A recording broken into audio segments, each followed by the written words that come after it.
What's up, everybody? Ron Placone here, reporting for Status Coup. So we've been keeping tabs on the whole potential TikTok ban that's been going on. Here's the deal, folks. Even if you don't like TikTok, even if you have concerns about the Chinese government, which is fair and valid, there's reasons to have concerns about the Chinese government. There's also plenty of reasons to have concerns about the American government.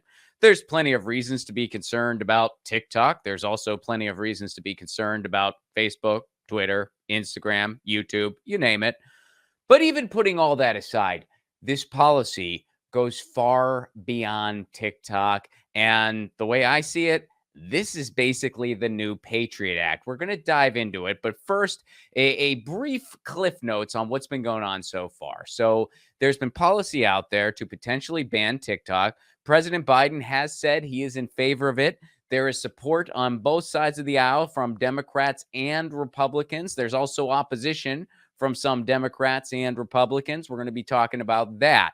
But so far, they had a hearing, and the CEO of TikTok, Xiao Zichu, was at this hearing. Now, this hearing and this policy in general has nothing to do with actual security concerns. It has nothing to do with data privacy.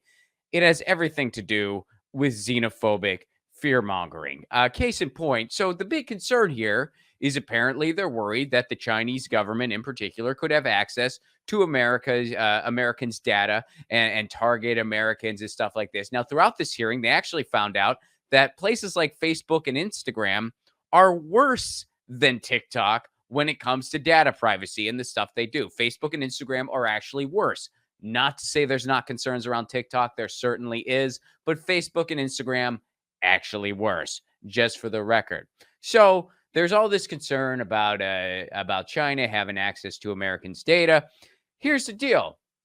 The data from all 150 million users of TikTok in the US is housed in two places. It's housed domestically in the United States, which, by the way, the American offices in TikTok for TikTok are run by Americans. And it's also housed in Singapore. So Singapore and the United States. One thing those two places have in common, neither of them are actually China. They're not China. But the CEO, even to try to ease concerns a little more, proposed a project, called it Project Texas, because Texas was raising a big fuss about this before anyone else. And that project just guarantees all the data is going to be consolidated and all data from all users in the United States is going to stay right in the United States next to a warm, freshly baked apple pie. They made that proposal, and here's how the United States Congress decided to respond. Can we play the Fluger clip, please? My time.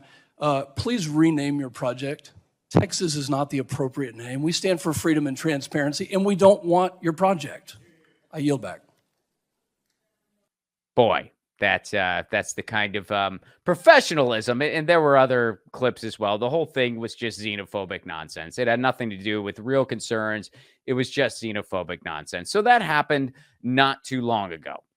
Now, here's why this bill is very, very concerning.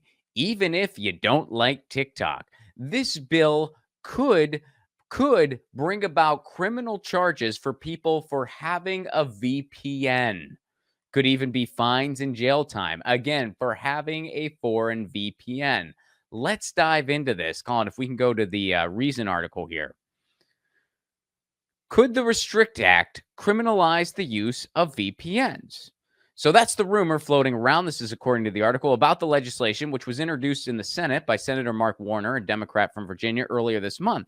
Now, Warner's office has said this bill wouldn't do this.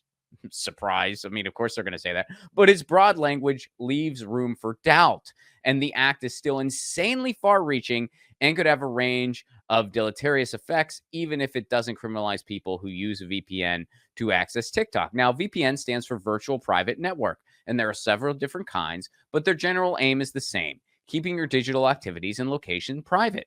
Using a VPN with your computer, phone, or other internet-enabled device can do things like mask your IP address and encrypt your internet protection. For this reason, VPNs are popular in countries that exercise authoritarian control over what their citizens can access online. It's sad that this contingent could soon include U.S. citizens. Now, Warner's restricting the emergence of security threats that risk information and communications technology act, or Restrict Act. I like how they just call it the Restrict Act. They don't even try to like sugarcoat it, like call it like the Liberty Free from Apps Act, Freedom, Liberty, Patriot Bill. They just straight up call it the Restrict Act. Now, the Restrict Act doesn't specifically mention TikTok or ByteDance. Rather, it would grant the U.S. Secretary of Commerce the broad power to get how broad this is. Identify, deter, disrupt, prevent, prohibit, investigate, or otherwise mitigate any risk arising from any covered transaction by any person or with respect to any property that the Secretary determines to pose an undue or unacceptable risk. Brody McBroderson, Brody McBroderson. If we see anything we don't like, we can punish you.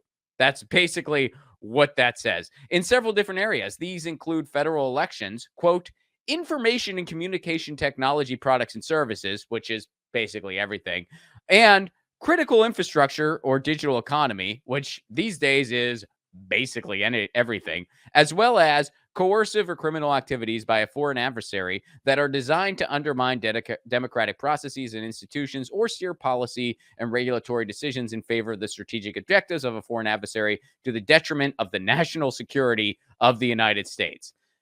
In other words, anything from a place that isn't the United States that has anything to say other than the United States is the greatest place in the history of ever. So, yeah, it's very possible and plausible that this could punish people simply for having VPNs. Another thing this act does is it goes after something called the Berman Amendments. Now, here to explain the Berman Amendments, this is a short from the ACLU. I think this short nails it in a minute. Now, full disclaimer, this short's a little older, so when this short was made, the hearing had not happened yet. So that's something to keep in mind, but I still think this nails it in a minute. Congress is trying to ban TikTok, and it is worse than you think. Here's what you need to know. Tomorrow, Congress will consider a bill that effectively bans TikTok for people in the US, and the way that they're planning to do it will undermine our First Amendment rights for years to come. Quietly introduced by Texas Congressman Michael McCall over the weekend, the law would forbid US citizens from engaging with entities that may transfer sensitive personal data to a foreign entity that is subject to the influence of China, effectively banning TikTok and many other foreign businesses. It would also gut the Berman Amendment, which was passed in 1988 to protect our right to receive information, regardless of what country that information was created in. It's what keeps the US government from banning a book by a Chinese author simply because it's from China. And in this case, it means that you can't ban a social media app simply because the app is from a Chinese company. Whether it's sharing cat videos, discussing spy balloons, or watching this video right now, the First Amendment guarantees your right to express yourself both online and off. Would you really want any given president, be it Rip Van Reagan, Joe Biden, or Donald Trump, or Ron DeSantis, or literally anybody else, to be able to dictate what you could or couldn't see if it comes from outside the United States? So here's what happened recently.